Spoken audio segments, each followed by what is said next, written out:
Bueno, yo soy Andrea Villasana Mabú, soy psicóloga y soy terapeuta de Aletea para Volar. Mi nombre es Claudia Villasana Mabú, soy licenciada en psicología con una maestría en detección y atención al autismo, y las dos somos directoras y fundadoras de Aletea para Volar.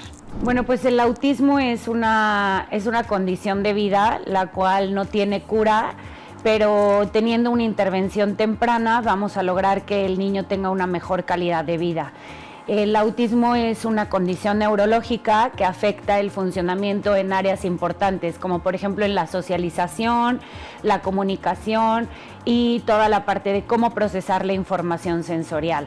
La información sensorial quiere decir como todo lo que involucra nuestros sentidos, ¿no? Entonces, estas áreas se ven un poco afectadas y los niños es por eso que tienen como este tipo de dificultades ante algunas cosas en la sociedad. En mi punto de vista, yo creo que sobre todo cuando están chicos, cuando los niños todavía no son diagnosticados, se enfrentan a muchas situaciones, por ejemplo, en estos síntomas que tienen, ¿no? Por ejemplo, desde la comunicación, socialización, movimientos repetitivos. Entonces, muchas veces lo llegamos a ver en las escuelas, ¿no? Sobre todo que pues ellos batallan un poco a lo mejor en cuestiones del habla o en poder socializar con los compañeros. Eso es lo que vemos como día a día en estas personas con esta condición. Pues mira, yo normalmente el autismo lo puedes diagnosticar o te puedes dar cuenta desde el primer año de vida, pero a veces, bueno, nosotros como terapeutas o como asociación, realmente a veces no diagnosticamos a tan temprana edad, por lo mismo que luego hay ciertos síntomas que llegan a confundirse con el desarrollo del niño. Entonces, para nosotros es muy importante que los niños también acudan, como por ejemplo a alguna escuela, o sea, algún kinder, alguna escuela, porque es donde mayor pasan el tiempo los niños, ¿no? Entonces, ahí las maestras también logran darse cuenta de ciertos, tal vez, síntomas que en casa no se dan cuenta, ¿no? Como por ejemplo, como decía Andrea, el tema de la socialización, pues es muy diferente cuando el niño se muestra en casa con los hermanos a cuando el niño está en una escuela donde hay muchos más niños, ¿no? Entonces, obviamente es esta falta de socialización, hay muchos niños que no responden a su nombre, la falta de contacto visual, la parte de la comunicación verbal. Hay muchos niños, yo creo que la mayoría de los niños llegan pues sin tener esta comunicación verbal. Hay otros que llegan mucho más grandes como por temas de socialización, ¿no? Pero hay muchísimos, la verdad, hay muchísimos síntomas o signos para darse cuenta, ¿no? Y no todos, o sea, lo que quiero que sepan es que no todos los niños presentan los mismos síntomas. O sea, en realidad, lo que yo pudiera explicarles es que justamente el trastorno del espectro autista es un espectro muy grande, ¿no? O sea, es una gama muy amplia, en donde luego yo trato de comentarles a la familia o a gente en general esta parte de: imagínate que tú quieres pintar un cuarto, ¿no? Entonces, lugar y les dices: oye, pues quiero pintar el cuarto de mi hijo. Y te dicen: bueno, ok, ¿de qué color? Y te dicen: no, pues yo quiero pintarlo de color azul. Y te dicen: bueno, ok, ¿qué tipo de azul, no? Entonces te dan desde el azul súper fuerte que parece casi tirándole a negro y el color azul casi tirándole a blanco.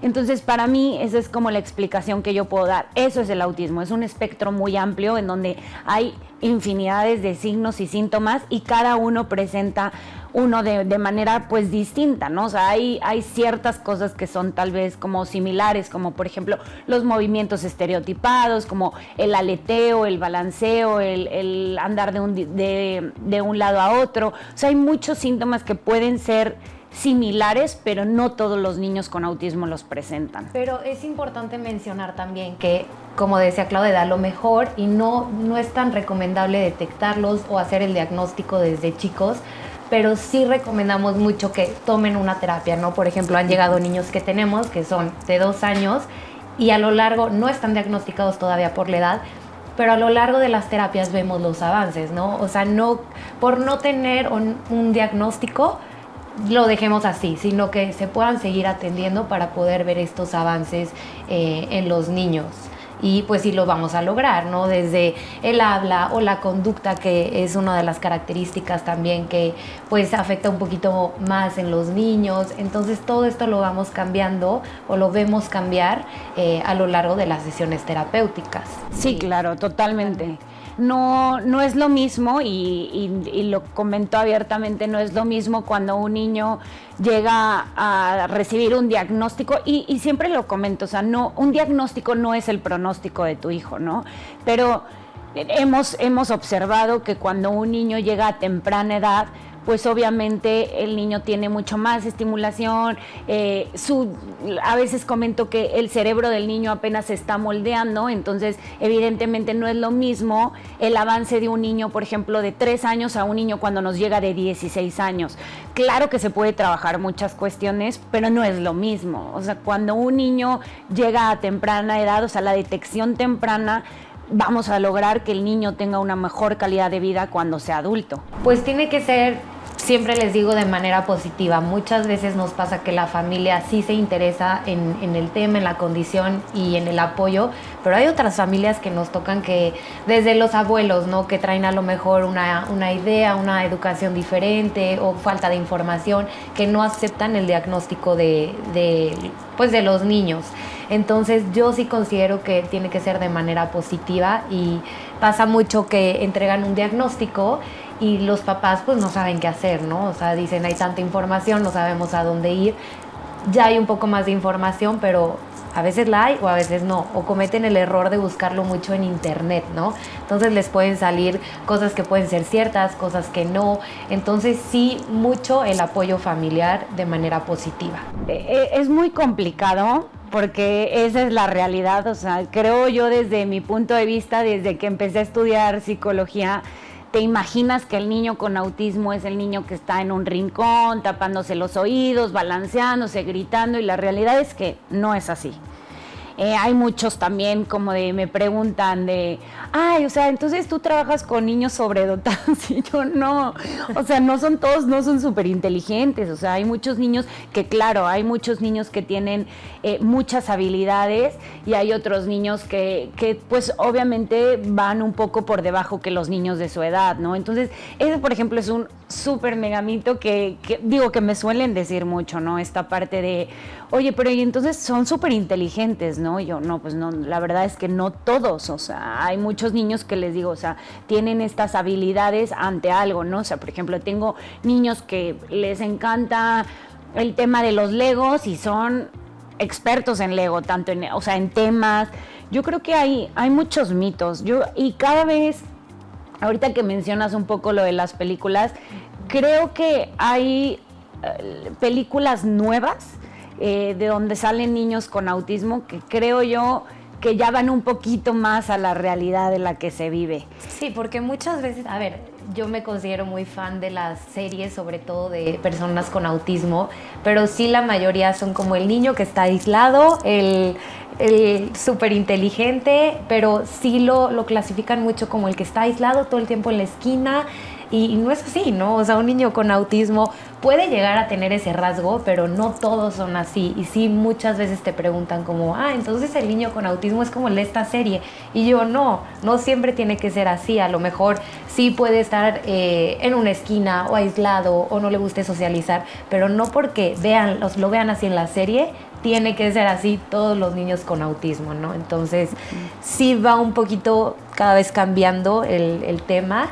Y pues sí, se va viendo en sí, las como que películas. ya es un poco más real. Uh-huh. O sea, en las películas, bueno, no, o sea, por ejemplo, hay ciertas películas que yo veo que luego me recomiendan, y digo, no, o sea, es que con razón la gente tiene pues una idea súper diferente de lo que es el autismo, ¿no? Porque dicen, es que entonces es súper inteligente en las matemáticas. No todos son, o sea, no todos son expertos en las matemáticas. Hay unos niños que tenemos wow con las matemáticas, pero hay otros que no. O sea, como te comentaba anteriormente, o sea, es un espectro muy amplio. O sea, cada uno tiene habilidades y dificultades únicas, aunque pueda parecerse a otra persona con autismo. Y esto también es importante mencionarlo. Ningún niño con autismo es igual a otro. Ninguno. Sí. Eso sí es súper importante porque luego suelen mucho compararlos, ¿no? Y nos toca mucho con las mamás como, ay, pero entonces ya vi este niño que hace esto y el mío. Entonces ahí sí tratamos de decirle, no hay que comparar porque cada uno tiene características diferentes. Como un niño neurotípico. Sí, exacto. Es más, yo siempre lo comento. A mí la frase de todos somos iguales para mí no existe. O sea, la realidad es que todos somos diferentes. Y cuando vamos a escuelas a sensibilizar a los niños, pues les hacemos entender esta parte, ¿no? Que todos hasta físicamente, como la manera en la que pensamos, somos muy diferentes todos. Es que ahorita me quedo pensando en tu pregunta de integración e inclusión. O sea, no sé. Es que creo que puede ir mucho de la mano. Yo siento que juntando esas dos, habla mucho como de la empatía. Ajá. O sea, si no hay empatía, no va a haber inclusión. Entonces, es lo que sobre todo vemos en las escuelas, ¿no? Bueno, yo en lo personal veo mucho que entre los niños, sobre todo chiquitos, hay muchísima empatía. Las maestras les explican que hay un niño con una condición y ellos como logran hasta agarrar el papel de tengo que apoyarlo, tengo que cuidarlo, le tengo que ayudar, o si algo se le complica yo se lo puedo pasar. Suelen ser muy empáticos y ayudan mucho, en este caso, por ejemplo, a mis pacientes. Pero sí creo, en mi punto de vista, que si no hay inclusión escolar, pues no va a haber, más bien empatía escolar, no va a haber inclusión. Y digo, cada vez va avanzando un poco más, pero pues sí hace falta mucho más. Yo creo que aquí lo importante es justamente sensibilizar a los niños.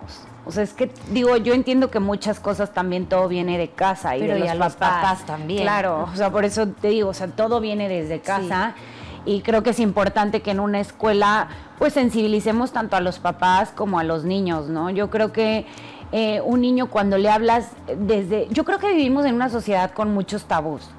El tema de la discapacidad yo creo que ha avanzado mucho a lo largo de este tiempo, pero también sigue siendo un poco, la gente todavía lo sigue viendo también como un tabú o no se habla. Entonces yo me pongo a pensar de cómo crecí con estos temas, por ejemplo, a diferencia de, tenemos un hermano que le llevamos, bueno, yo le llevo 17 años y Andrea 15.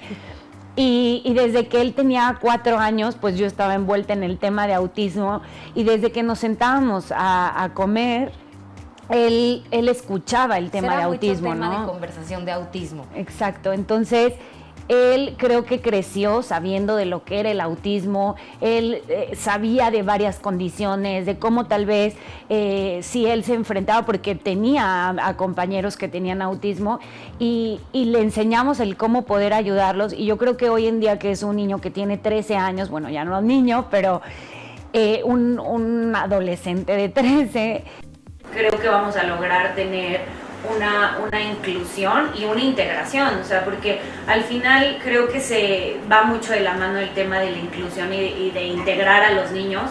Y siempre, bueno, a mí me encanta esta frase, pero es, si tienes el don de la empatía, tienes el poder de cambiar el mundo, ¿no? Porque si no hay empatía, no va a haber inclusión tampoco.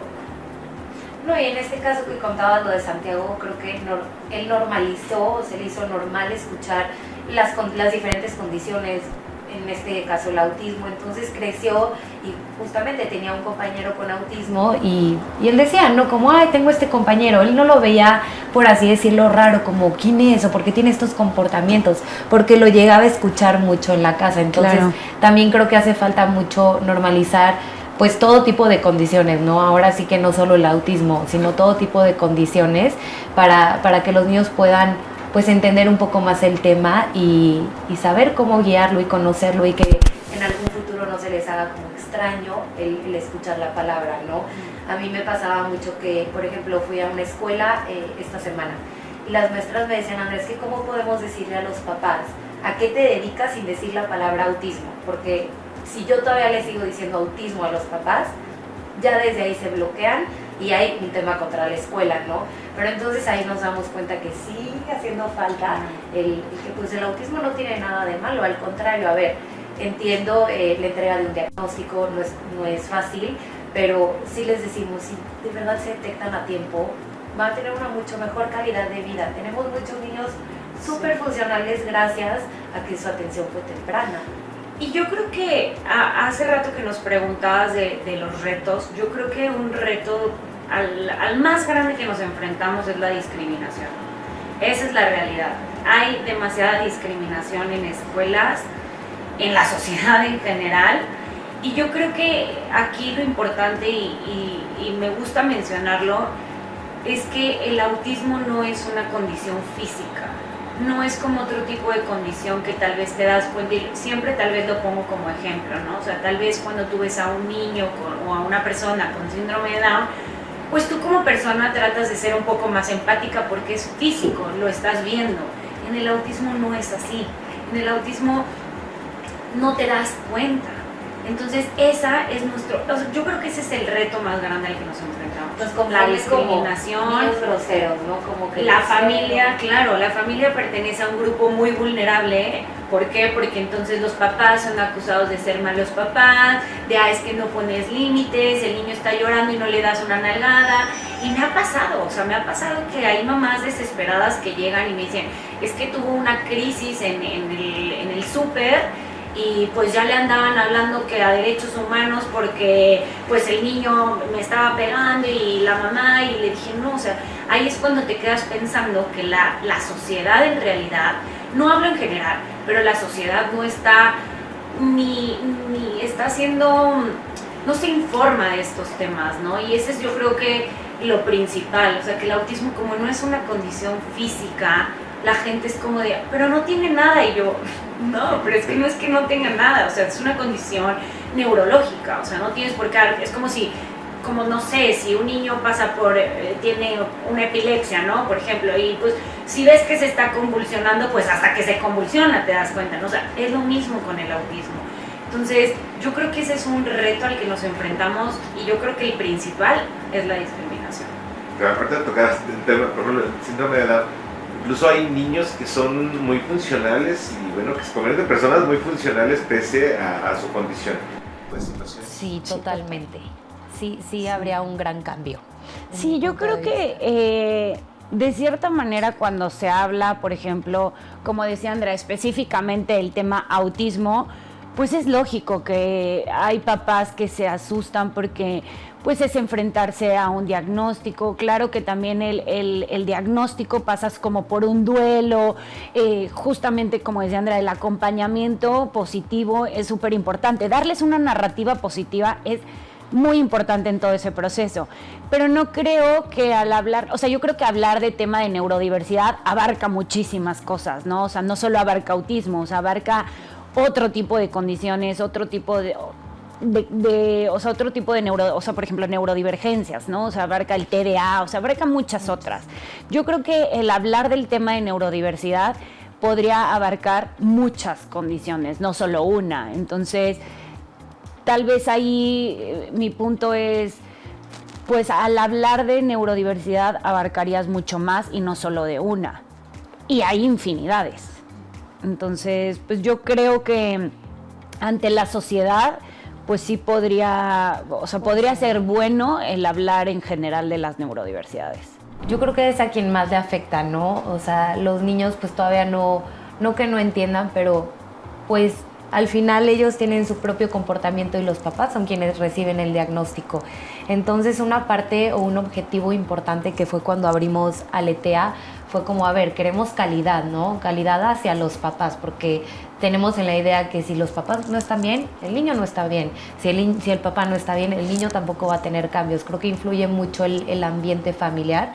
Entonces uno de nuestros objetivos fue como, ok, lo primero que tenemos que hacer es que cuando nos llegue un papá con un diagnóstico, resolverle todas sus dudas, que sepan que aquí están tranquilos, que aquí les podemos resolver las dudas que quieran, porque sí salen mucho con las falsas expectativas, ¿no? Muchas veces pasa que les dicen, no, pues tu niño no va a poder vestirse, tu niño no va a poder hablar, tu niño no va a poder ir a una escuela regular. Les dan muchas falsas expectativas que pues a ellos sí les afecta. Entonces nuestro principal objetivo es como que se sientan que son escuchados y que claro que hay salida, que no, sí lo decimos porque nos los preguntan. Una mamá me decía, es que Andrea, no deberían de poner que no tiene cura porque no es una enfermedad, y eso lo sabemos perfecto, pero es una pregunta muy común que nos hacen, como, ¿es una enfermedad? ¿Tiene cura? Pues no tiene cura, pero teniendo intervención temprana lograremos mejor calidad de vida. Pero sí creo que es importante, como nosotras terapeutas, psicólogas, hacer que los papás, que los familiares se sientan entendidos también. Sí, claro. Yo creo que también es importante que nosotros como terapeutas demos este acompañamiento a la familia, ¿no? Y como decía Andrea, darle siempre esta narrativa positiva, ¿no? Porque pues justo me acaba de pasar, ¿no? Hace poquito un niño llegó y le dije como de, ay, me siento súper triste. Le dije, ¿me puedes dar un abrazo? Y fue y me dio un abrazo y cuando te estaba tomando un video y al momento en que se lo mando a la mamá me dice, es que quiero llorar de felicidad porque me dijo, no sabes, cuando yo recibí mi diagnóstico, o sea, me dijeron, o sea, el diagnóstico de mi hijo, me dijeron que nunca mi hijo iba a tener este contacto físico con la gente y nunca se iba a mostrar empático. Y yo dije, es que cómo... Y lo digo así, o sea, ¿cómo una persona puede llegar a decirte algo que va a pasar como a futuro? O sea, ni siquiera nosotros como terapeutas sabemos, pero tratamos de darles como esta narrativa positiva a la familia, decir, a ver, tu hijo, por ejemplo, ahorita llegó a muy buena edad, vamos a salir, o sea, va a avanzar muchísimo, obviamente todo lleva su proceso, o sea, porque luego piensan que a las 3 sesiones los niños ya van a ser otros, no, o sea, todo lleva su tiempo, pero de verdad hemos tenido tantos grandes avances que es cuando nos damos cuenta que si nosotros como asociación, como personas, como terapeutas, nos mostramos con empatía, con calidez humana y con respeto y amor tanto a la familia como al niño, vamos a lograr muchísimas cosas, porque yo creo que eso es lo importante y siempre lo he dicho, creo que nosotros como psicólogas, como terapeutas de autismo, obviamente nos tenemos que seguir preparando, ¿no? Porque pues el mundo va creciendo y hay mucho más estudios y hay mucho más cosas, ¿no? Pero yo creo que aquí lo importante, y siempre lo he dicho, es la calidez humana con la que nosotros nos mostramos tanto a la familia como al niño. Eso es lo esencial, el respeto que hay es fundamental, yo creo, tanto en nosotros como personas. Y no es por nada, porque muchos papás llegan y nos dicen, y te lo dijeron ayer, le dijeron como, Claudia, es que nunca habían tratado hacia mi niño de esa manera, ¿no? Tratamos mucho de involucrarnos con los papás, con los niños. Cuando llegan los abuelos, bueno, se presentan, nos presentamos, porque lo que también nos importa es que la familia pueda conocer hasta desde quiénes somos, cómo trabajamos, pero sí, la calidad humana, yo creo que es la base también de lo que somos. El impacto emocional supongo que es una carga también complicada para la familia per se, Sí. ¿no? Sí. Mucho. Sí. Y hasta para los hermanos, por ejemplo. O sea, los hermanos de los niños que tienen algún diagnóstico, también tratamos de trabajar mucho con la familia justamente por eso, ¿no? Porque luego pues hay papás que se enfocan en el niño que tiene algún diagnóstico y no porque descuiden a los hermanos, claro que no, pero también luego han llegado conmigo papás a decirme como de, oye Claudette, me gustaría traerte a mis otros hijos como para que les expliques el diagnóstico del hermano, ¿no? Y por qué tiene tal vez este tipo de conductas, para que entonces ellos también se puedan sensibilizar en estos temas y pues los niños puedan entender un poco mejor al hermano, porque a final de cuentas también como para papás es complicado explicarles el diagnóstico, ¿no? Entonces luego sí nos ha tocado, ¿verdad? Sí. Esta parte o esta tarea de explicarles a los hermanos como la condición que tiene su hermanito o hermanita, para que entonces ellos también poco a poco puedan mostrarse más empáticos. Y yo he visto que después de hacer pues este acompañamiento con ellos, vemos hasta que llegan, ellos se involucran y me ha tocado mucho que llegan y me dicen, oye Andrea, es que mi hermano hizo esto, ¿por qué pasa? ¿O por qué lo hace? Entonces ya que los hermanos también se empiecen a involucrar, bueno, es una parte súper positiva porque, a ver, es con el hermano, pero justamente llega a la escuela y seguramente esa persona se vuelve mucho más empática con los otros compañeros. Entonces, y si es necesario, también a veces les decimos, les recomendamos a los papás ir a terapia, porque pues también para ellos, como lo comentas, pues es una carga emocional y al final de cuentas, pues como papás o cuidadores de una persona que tiene algún diagnóstico, pues sí deberían de también tener como algún tipo de terapia para que ellos también pues puedan sobrellevar todo esto que están pasando, porque como te digo, a final de cuentas el empezar un diagnóstico implica un duelo, ¿no? Entonces sí luego hay a muchos papás que tratamos de referirlos con alguna psicóloga especializada en familia o pareja, como para que ellos pues puedan trabajar también esta parte.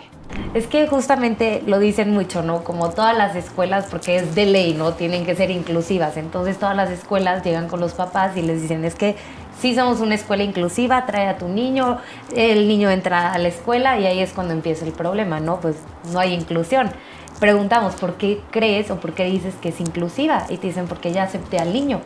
Tanto con TDA, con autismo, con síndrome de Down, la condición que sea, pero te dicen, porque ya los aceptamos, ya están aquí en la escuela. No, o sea, la inclusión tiene que ser como cambiar la estructura, conocer el comportamiento de cada niño y cambiar todo a su estructura, como él lo pueda conocer, aprender, ¿no? O sea, creo que esa es la verdadera como inclusión.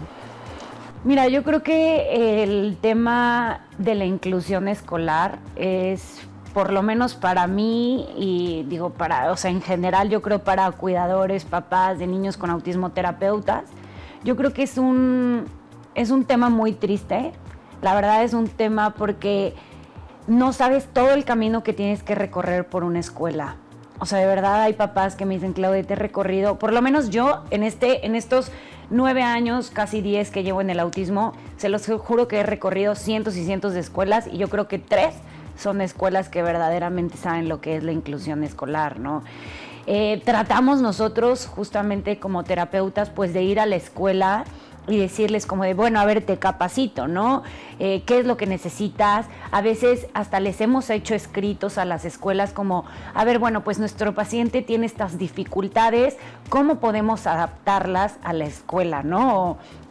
¿Cómo podemos estructurarlas? ¿Qué podemos hacer?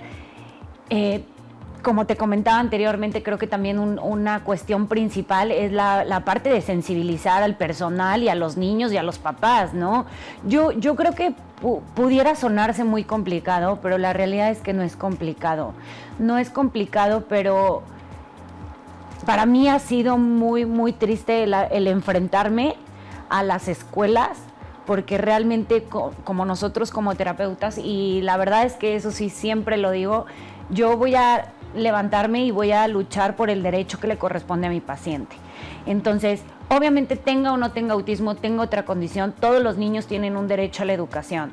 Y entonces, muchas veces les imprimo a los papás como el artículo 24, que es el de la educación de los derechos humanos de personas con discapacidad, y les digo a los papás, es que ustedes tienen este papel, o sea, ustedes respáldense con esto, porque si tú llegas a una escuela y la escuela te dice como de, híjole, no te lo puedo aceptar, ninguna escuela tiene permitido cerrarle las puertas a tu hijo, porque en realidad todos los niños tienen un derecho a la educación.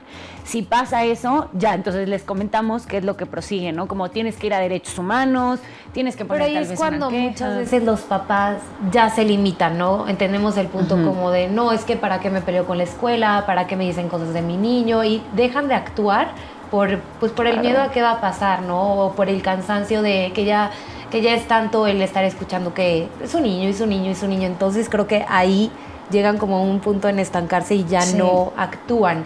Entonces, pues lo que nosotras queremos lograr es pues, ser la voz de todos ellos, ¿no? Tanto de los niños como de los papás. Y también es importante mencionar que así como hay escuelas que no son inclusivas, hay unas que a mí me han impactado muchísimo, ¿no?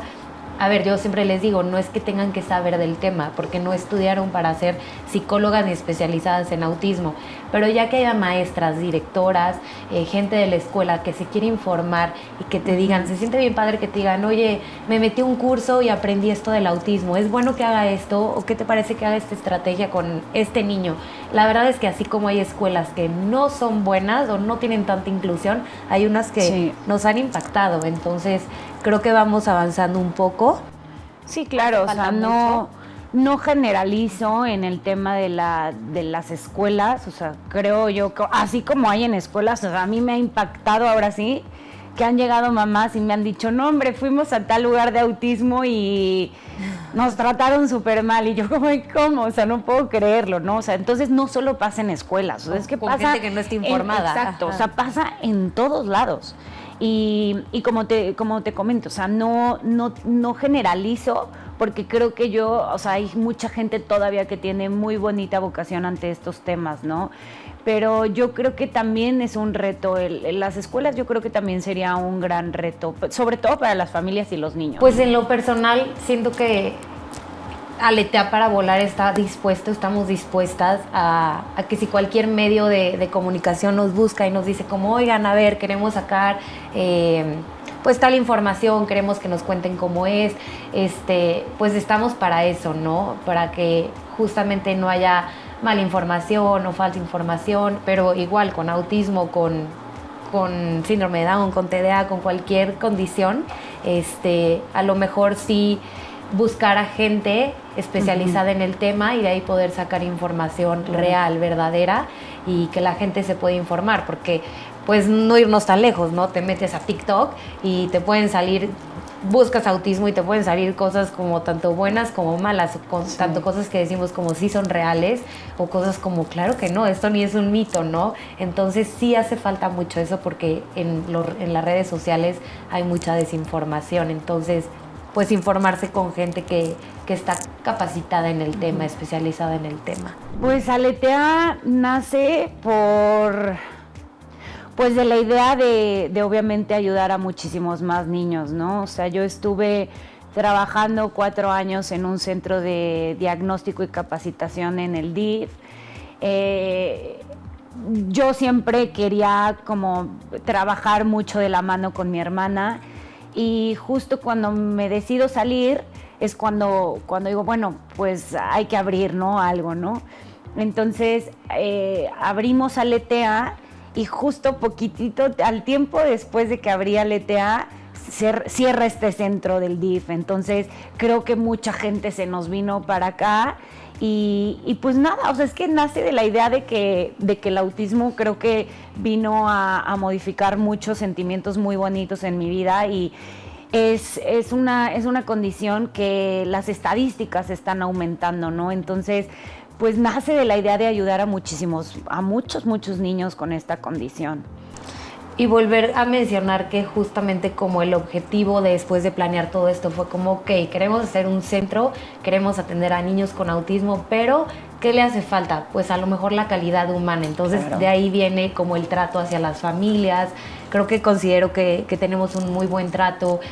Yo siempre les digo, ¿no? Cuando llegan a una entrevista de primera vez o cuando simplemente van a sus sesiones, les digo, todo lo que de verdad estén pasando o nos quieran decir o las dudas que tengan, díganoslas porque para eso estamos, para hacer también el apoyo de ustedes. Entonces creo que también fue un objetivo, la calidad humana de poder abrir este centro, que dijeran como, sé que aquí me puedo sentir en paz y tranquila y no me voy a sentir juzgada. Pues es que mira, Aletea para Volar, o sea, es un centro de atención a la inclusión donde promovemos que las personas con trastorno del espectro autista cuenten con un apoyo especializado para mejorar la calidad de vida, ¿no? Nosotros trabajamos desde con niños chiquitos hasta adultos. Trabajamos ahora sí que con todo tipo de personas. O sea, quien ingrese a nuestro centro es personas que siempre van a ser bienvenidas. Inclusive luego pasan por momentos que las familias en algún momento de su vida no pueden ir y van y luego vuelven a regresar. Entonces, en realidad siempre les digo, las puertas de Aletea ahora sí que siempre van a estar abiertas porque pues eso es lo que queremos, ¿no? O sea, que siempre ellos se sientan bienvenidos. Creo que una parte de pues la misión tal vez de Aletea es poder eliminar las barreras sociales. Yo creo que eso es como lo principal y pues uno de nuestros valores principales pues es la empatía, la calidez humana, el respeto, el amor, ¿qué otro tipo de cosas? Pues, al final que se sientan, siempre les digo que no se sientan juzgados, que aquí puedan llegar y nos ha tocado que llegan llorando y no pasa nada. Aquí estamos para escucharlos y hasta en otras cosas, ¿no? Por ejemplo, me ha tocado que mamás llegan y me dicen, no, oye, es que quiero información. Y aunque el niño no vaya a terapia conmigo, les decimos, escríbanos, las dudas se las podemos resolver. Gente que a lo mejor estamos mucho más especializadas en el tema por toda la información falsa que llegan a escuchar afuera. Entonces, hasta desde ahí, si no son parte de nuestra red de Aletea, no pasa nada. Pueden escribirnos y cualquier duda estamos para resolvérselas. Y a mí algo que me gustaría agregar es que luego, por ejemplo, a mí muchas personas luego me preguntan, ¿no? De que, oye, no, nunca piensas hacer este centro o esta asociación muy grande. Y la realidad es que sí, claro que mi objetivo es crecer Aletea por todos lados, ¿no? Pero yo creo que luego lo importante es que Aletea, siento que cuando hablan de Aletea nos define como Andrea y a mí como personas ahí trabajando. O sea, creo que el trato con las personas es súper importante. Yo siento que no... O sea, yo como terapeuta a veces digo, híjole, trabajo muchísimo y estoy mega saturada de pacientes, al igual que Andrea, pero digo, es que preferimos atenderlos nosotras porque sabemos que somos las personas que aún así hemos crecido en este centro, pero a lo que voy es que luego la gente te busca a ti.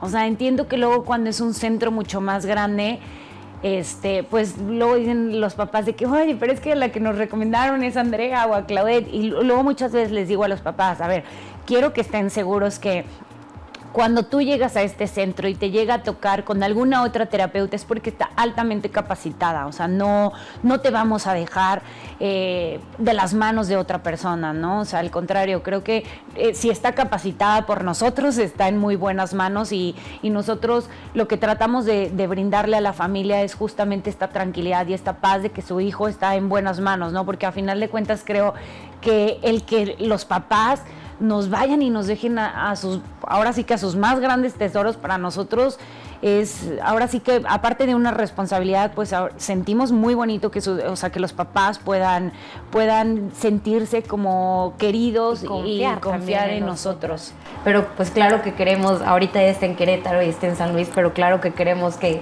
pues se abra en diferentes ciudades, ¿no? O sea, estaría padrísimo que Aletea pues se diera mucho más a conocer y...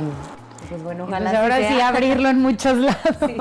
Pues es dar sobre todo este día y lo decimos, no es que no solo es el 2 de abril, son los 365 días del año, pero este día es justamente dar a conocer lo que es el autismo, dar mucho más información, saber que aquí estamos para poder dar ese tipo de información, que conozcan el centro, que mucho más niños sean atendidos desde temprana edad. Por ejemplo, este año aquí en San Luis, ya lo habíamos estado haciendo con empresas, restaurantes, cada lugar nos apoya de manera diferente, pero esta vez dije, quiero algo que de verdad puede impactar mucho más a los papás, pues ¿qué es? Pues los kinders, ¿no? Entonces nos guiamos mucho más en kinders. ¿Por qué? Porque pues ahí están los niños donde se pueden atender desde temprana edad y los papás puedan conocer un poquito más del tema. Entonces, por ejemplo, este año aquí en San Luis fue más enfocado en instituciones educativas para que puedan conocerlo y detectarlo a temprana edad. Claro, yo creo que, o sea, como dice Andrea, el 2 de abril, claro que para nosotros es súper importante, pero pues justamente nosotros que lo vivimos todos los días, pues para nosotros ahora sí que son los 365 días del año con el autismo, pero lo que sí tratamos es justamente eso, psicoeducar a la sociedad, ¿no? O sea, creo que es lo más importante, que la gente pueda conocer lo que es el autismo, justamente como qué mitos hay, que puedan conocer en general lo que es, y yo pienso, y este año creo que me di cuenta que hay mucho más gente interesada en el tema. La semana pasada en Querétaro corrimos por el autismo y digo, aunque fue en la Universidad de Anáhuac de allá, pero en realidad eran casi 150 alumnos corriendo por el autismo. O sea, gente que yo me quedaba impresionada porque yo decía, es que son 150 alumnos de carrera que vienen y se paran un domingo en la mañana a correr por el autismo y justo me quedé pensando y dije, es que no tienen idea toda la gente que se acercó a preguntarme muchísimas cosas. O sea, muchas cosas del autismo, muchas cosas hasta para ver si aceptábamos a practicantes, voluntariados.